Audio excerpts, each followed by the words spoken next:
영화 중에 보면 또는 드라마 중에 한국 교회의 모습을 이렇게 언뜻 이렇게 보여주지요.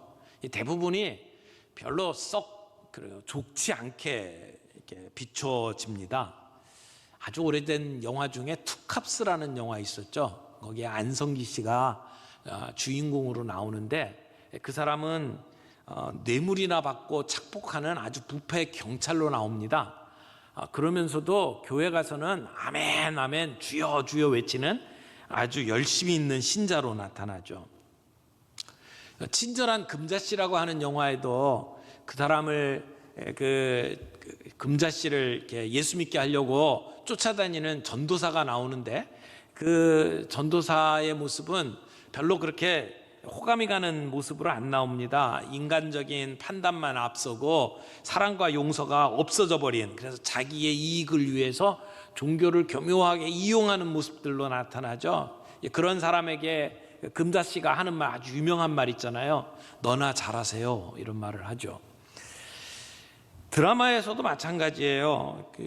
얼마 전에 많은 사람들이 봤다고 하는 스카이캐슬 같은 경우에도 서울대 의대에 합격한 아이 하나가 나옵니다. 영재라고 하는 아이가 나오는데, 가정에서 늘 불화가 있고 자기를 이렇게 양육하는 게 아니라 사육한다고 생각을 하죠. 그래서 대학에는 입학하지만 집을 나가버리는 그러한 이제 일들이 벌어지고, 그 엄마는 그 상실감에 결국은 이제 극단적 선택을 하죠.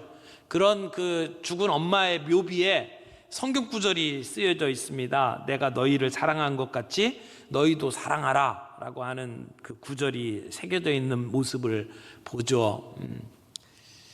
좀 씁쓸한 장면들입니다. 그런 그 영화나 드라마에 비치는 그 기독교인들의 모습은 좀 광신적인 모습이나 아주 위선적인 모습, 또는 어떤 권력이나 물질에 굉장히 집착하는 그러한 모습으로 우리 기독교인들을 그리고 있습니다.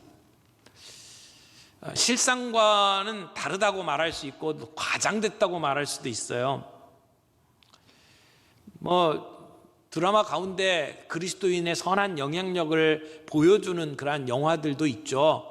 완득이라고 하는 영화 같은 경우에는 소외당한 사람들 이렇게 찾아가서 그들과 함께하는 교회의 모습을 보여주기도 합니다.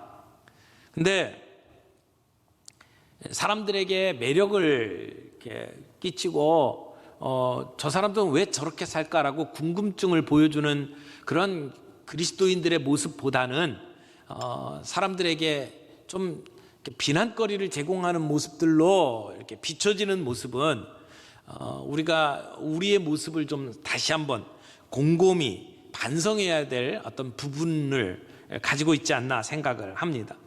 오늘 성경 말씀은 우리에게 그리스도인, 하나님의 언약 공동체로 살아가고 있는 우리가 세상 속에 어떻게 살아야 될지를 보여주는 그러한 말씀이라고 생각을 합니다. 오늘 말씀 가운데 하나님의 모습 세 가지를 좀 살펴보면서 우리의 삶의 지표로 좀 삼아 보기를 원합니다. 첫 번째는 하나님 나라의 정체성을 드러내시는 하나님의 모습을 봅니다. 이제 아브라함이 부지 중에 하나님과 천사들을 대접을 하잖아요. 식사를 함께 하고, 그리고 식사를 마친 후에 이들이 소돔성을 향해서 이제 자리를 뜹니다. 그런데 아브라함이 그들을 배웅하기 위해서 집 밖으로 함께 나섭니다. 서양 사람들은 이제 모임이 있고 헤어지면 인사를 하면 거기서 딱 끝나는데, 우리 동양 사람들은 따라 나가면서 오랫동안 배웅을 합니다. 만나서 반가웠다고 잘 가라고 인사를 해놓고는 또 현관문까지 또 함께 가면서 또 인사하고, 문 밖에 나가면 또 인사하고, 그리고 차 타고 갈 때까지 이렇게 빠이빠이 하면서 이제 배웅을 합니다. 동양적인 문화죠. 아마 이 아브라함도 이 동양적인 문화에 익숙한 것 같습니다. 그래서 배웅을 하기 위해서 함께 나서죠. 근데 하나님께서 마치 더 할 말씀이 남아있는 것처럼 가다가 멈춰서 이제 이야기를 합니다. 아브라함이 들을 수 있도록 큰 소리로 이런 얘기를 합니다. 내가 앞으로 하려고 하는 일을 아브라함에게 숨기겠느냐? 하나님께서 가지고 있는 계획에 대해서 아브라함에게 숨기지 않겠다는 겁니다. 그것을 보게 되면 하나님과 아브라함은 아주 친밀한 관계에 놓여져 있는 것을 보게 되죠. 그래서 하나님의 벗이라고 이야기를 할 정도의 그런 관계가 있음을 하나님은 보여주고 계십니다. 근데 하나님께서 아브라함에게 이런 하나님의 계획을 숨기지 않는 이유를 그 다음에 설명을 합니다. 18절 말씀해 보니까 아브라함은 강대한 나라가 되고 천하 만민은 그로 말미암아 복을 받게 될 것이 아니냐. 이제 마치 하나님께서 독백을 하듯이 지금 이야기를 하시는데, 하나님께서 아브라함에게 그 되어질 일들을 숨기지 않는 이유를 이렇게 말씀을 하는 겁니다. 아브라함이 나중에 강대한 나라를 이룰 것이고 천하 만민이 그로 인해서 복을 받게 될 것이라는 것이죠. 그래서 모든 사람들에게 복의 통로로 하나님이 아브라함을 불러주셨기 때문에 내가 아브라함에게 이 모든 일들을 숨길 이유가 없겠다는 것입니다. 근데 지금 하나님의 계획은 무엇입니까? 소돔과 고모라를 멸망시키는 일입니다.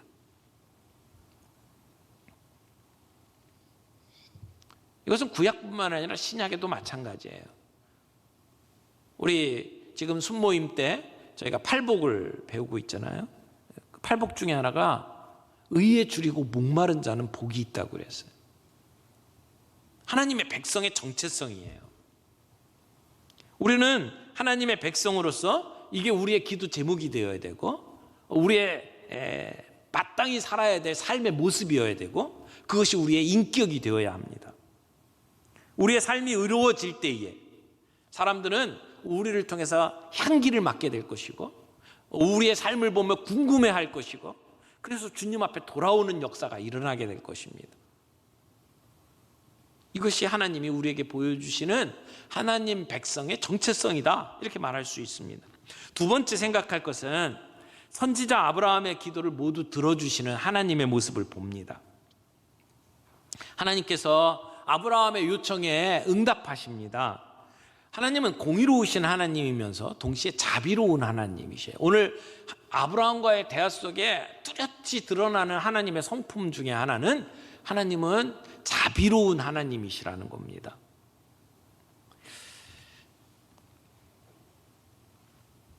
그 의인 50명, 의인 10명을 놓고 하나님 앞에 이야기하고 있는 그 아브라함의 요청에 하나님은 다 들어주고 계셔요.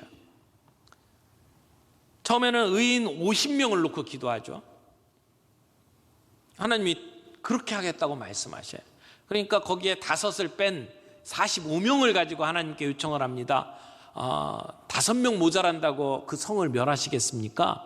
하나님께서는 45명만 있어도 멸하지 않겠다고 말씀을 하죠. 아브라함이 다시 또 5명을 깎아서 얘기합니다. 그러면 40명이 있다면 어떻게 하시겠습니까?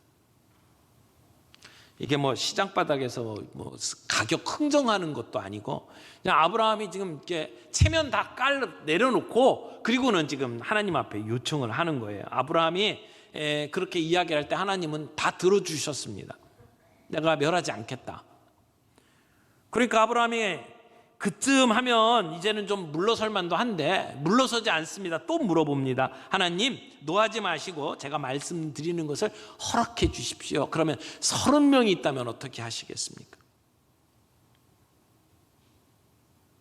그리고 또 그러면 20명이 있다면 어떻게 하시겠습니까? 그리고 마지막으로 10명 놓고 이야기를 합니다. 주님, 노하지 마시고 제가 한 번만 더 말씀드리게 허락해 주십시오. 거기에 10명만 찾으면 어떻게 하시겠습니까?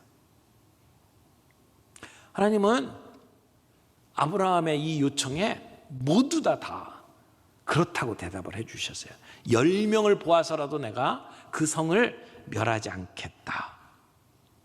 총 6번에 걸쳐서 요청했고, 하나님은 그 6번 모두 다 그렇게 하겠다고 약속을 하셨습니다. 여러분, 이것을 보면 하나님의 의로우신, 공의로우신 하나님의 모습을 보면서 동시에 한없이 자비로우신 하나님의 모습을 보게 되죠. 그런데 하나님의 백성으로 하나님과 언약을 맺고 살아가는 아브라함의 모습 속에도 이 의로움과 이 자비가 함께 보이는 것을 봅니다. 지금 아브라함이 하나님의 의를 주장하면서도 그 안에는 사랑이 있습니다. 자비가 있습니다. 그래서 하나님께서 소돔성을 멸하시는 것을 아주 적극적으로 만류하고 있는 거죠. 그래서 아브라함이 지금 이런 간청을 하고 있는 겁니다. 단지 자기 조카 롯만을 위한 간청이 아닙니다. 의인들을 위한 간청이고 더 나아가서는 죽어가는 소돔성을 위해서 간청하고 있는 겁니다. 여러분, 우리가 정말 구원받았다면, 우리가 정말 하나님과 언약을 맺고 살아가는 사람이라면 오늘 우리들의 삶 속에 그 하나님의 의로우심이 나타나야 합니다. 우리들의 살아가는 삶 속에 의로운 모습들이 있어야 됩니다.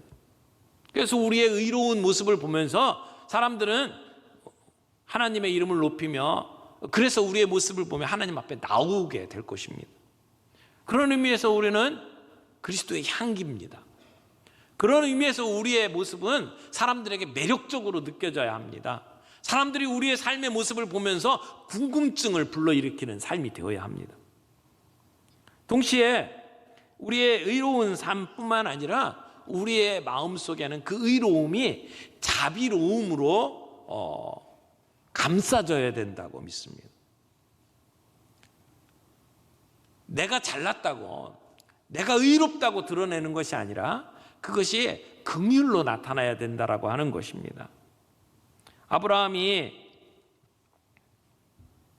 하나님의 그러한 그 긍휼하심, 자비하심을 본받아서 그의 삶 속에 이런 자비를 나타내고 있다라고 생각을 합니다. 하나님은 아브라함의 이 모든 요청을 다 들어주셨습니다. 아브라함이 만족했고 그리고 협상이 끝났습니다. 그래서 아브라함과 하나님은 헤어지게 되죠. 저는 이 장면에서 중요한 또 다른 하나님의 모습을 좀 함께 나누고 싶습니다. 세 번째가 의인 10명을 찾으시는 하나님의 모습입니다. 소수의 의인을 찾으시는 하나님. 오늘 아브라함과 하나님과의 이 대화 속에서 중요한 이슈가 하나 있습니다.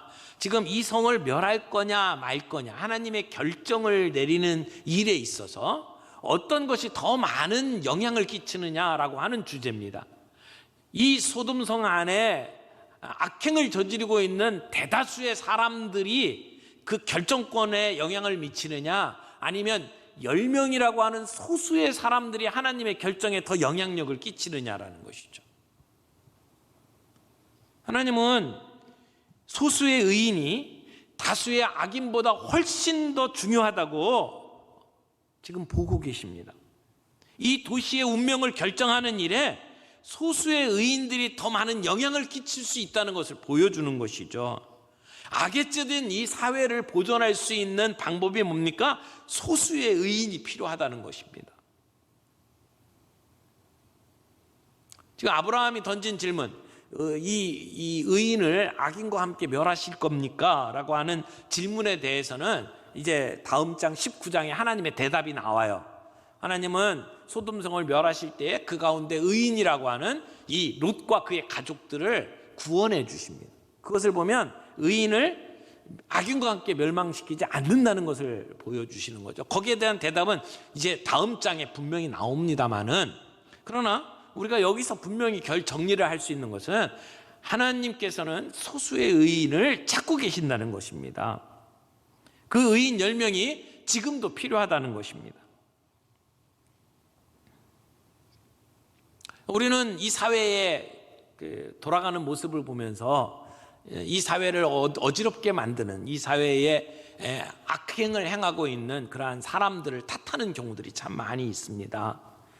하나님을 모르는 아주 불의한 관료들, 정치인들, 또는 엠번방 같은 그러한 음란 사이트를 운영하는 아주 악한 사람들, 또는 전화나 인터넷을 통해서 사기를 치는 아주 악한 사람들, 또 조폭들, 이런 악한 사람들을 탓하는 경우들이 참 많이 있습니다. 물론 그런 문제들에 대해서 우리는 경각심을 가지고 지적할 필요가 있죠. 그러나 이 사회가 어둡게 되는 것은 그 악한 사람들의 책임만이 아니라 사실은 의인 10명이 자기의 역할들을 감당하지 못하기 때문에 사회가 어두워지는 측면이 훨씬 더 강하다고 하는 것을 오늘 우리는 이 본문을 통해서 살펴봐야 합니다. 의에 대한 열정이 없고 불의한 사회를 끌어안고 하지 못하는 우리의 탓 때문에 결국은 이 사회가 어두워져 간다라고 하는 자각이 오늘 우리에게 필요하다는 것입니다. 그저 큰 소리로 기도만 하는 것이 아니라 나부터 회개하고 주님이 우리를 부르신 것이 의와 공도를 행하도록 하기 위해서 부르셨다라고 하는 것. 그래서 너나 잘하세요 그런 소리를 듣는 게 아니라 우리부터 세습을 끊고 우리부터 불의한 방법으로 축제하는 것을 끊고 우리부터 물질주의에 빠져 사는 모습들을 끊어야 된다는 것이죠. 오늘 우리는 의로움을 드러내면서 사는 의인 10명에 해당하는 사람인지를 우리 한번 돌이켜 봐야 된다는 것입니다. 동시에 아브라함처럼 그 의로움을 가지고 다른 사람들을 탓하는 것이 아니라 긍휼한 마음으로 하나님 앞에 엎드릴 수 있는 사랑과 자비로 그 의로움을 감사할 수 있는 그러한 삶이 오늘 우리들에게 필요하다는 것입니다. 오늘 우리 교회는 의인 10명의 역할을 하고 있느냐? 오늘 우리에게 주시는 하나님의 질문입니다. 오늘 우리 교회는 의인 10명의 역할을 하고 있느냐?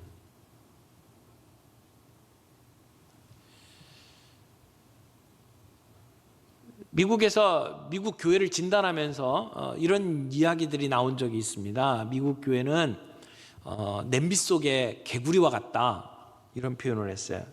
여러분 그 어떤 실험에서 그런 걸 했다잖아요. 이렇게 냄비에다가 물을 넣고 거기에 개구리를 집어넣으면 물이 이렇게 어느 정도 미지근한 물에 이렇게 개구리가 들어가면 거기서 사지를 쫙 뻘고 편안해가지고 거기서 즐긴대요. 뜨거운 물에다 집어넣으면 펄쩍 튀어나와요.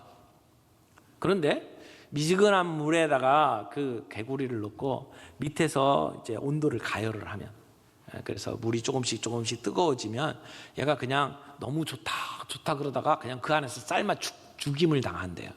그러니까 뜨거우면 뛰어나와야 되는데 뛰어나오지를 못한다는 거죠. 그 온도의 변화에 민감하게 반응을 못한다는 겁니다. 그 실험의 예를 들어서 오늘 교회가 그런 모습이 아니냐라고 하는 그 글을 본 적이 있습니다. 여러분 그것은 단지 미국 교회만의 문제가 아니에요. 오늘 우리 한국 교회도 마찬가지라고 생각을 합니다. 우리 주변의 사회가 어떻게 되어가는지에 대해서 우리는 민감하게 반응하지 못하고 그냥 넋놓고 있다가 당하고 마는 그러한 모습으로 오늘 우리들이 살아가고 있지는 않느냐는 거죠. 오늘 세상 사람들이 다 똑같이 그렇게 사니까 세상의 가치관에 휩쓸려서 우리도 그렇게 사는 것이 당연한 것처럼 살아가고 있지 않느냐라고 하는 것입니다.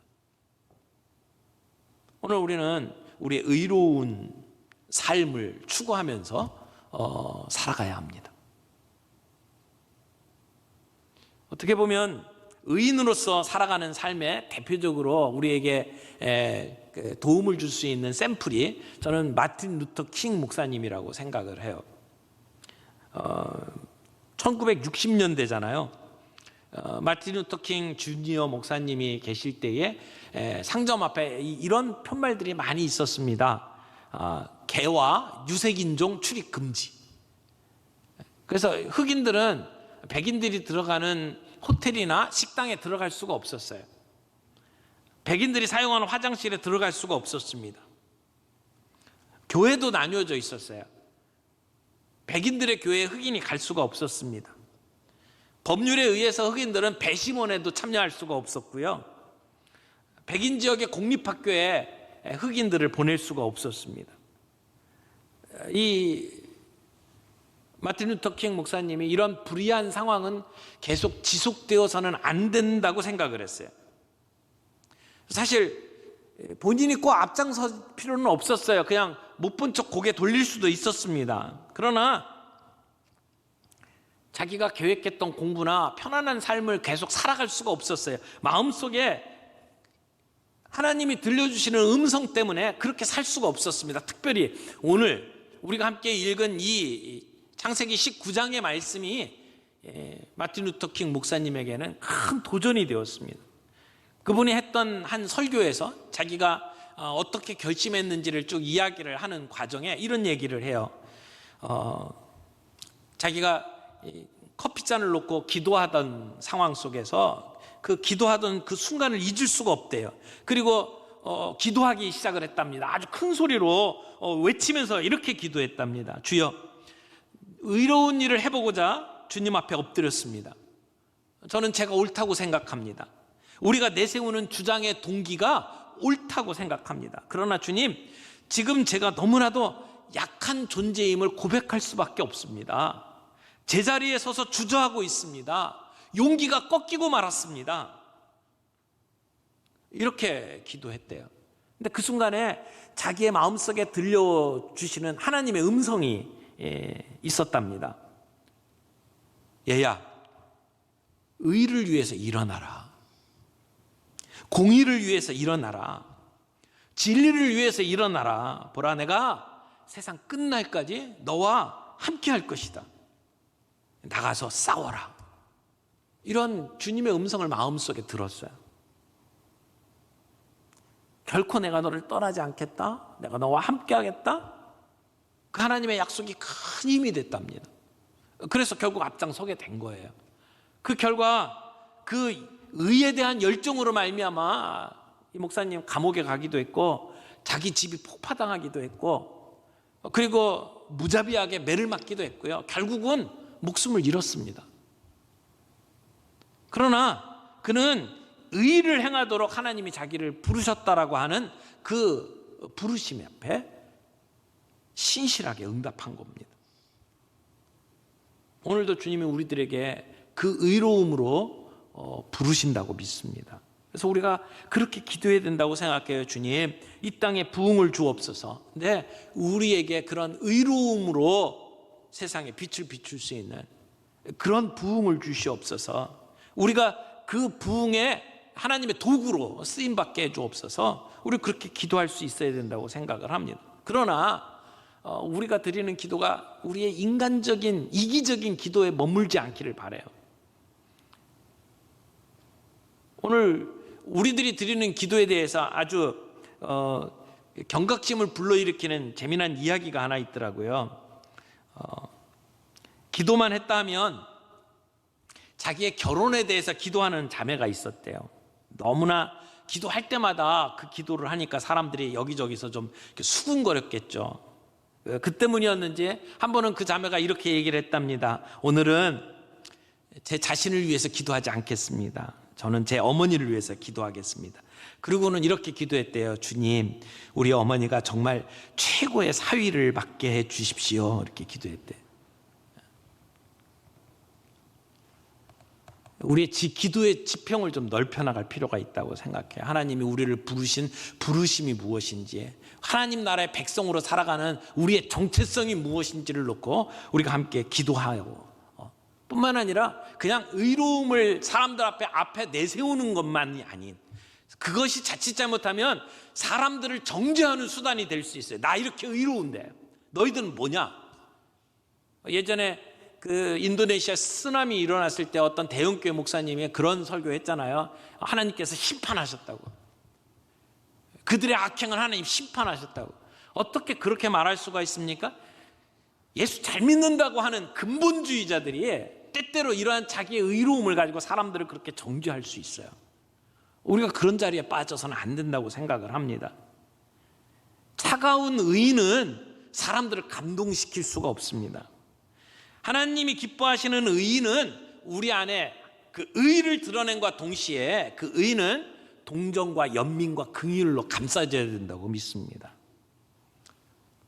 오늘 우리의 삶에 이 두 가지를 꼭 기억했으면 좋겠어요. 하나님, 우리가 하나님의 백성으로 부름받았다면, 그래서 우리가 의로운 삶을 살아야 되는 것이 우리의 정체성이라면 우리는 그 의로움과 더불어 긍휼로 그 의로움을 감싸면서 하나님 앞에 나아가는 저희들이 되기를 바랍니다. 그렇게 고백할 수 있는 저희가 되기를 바랍니다.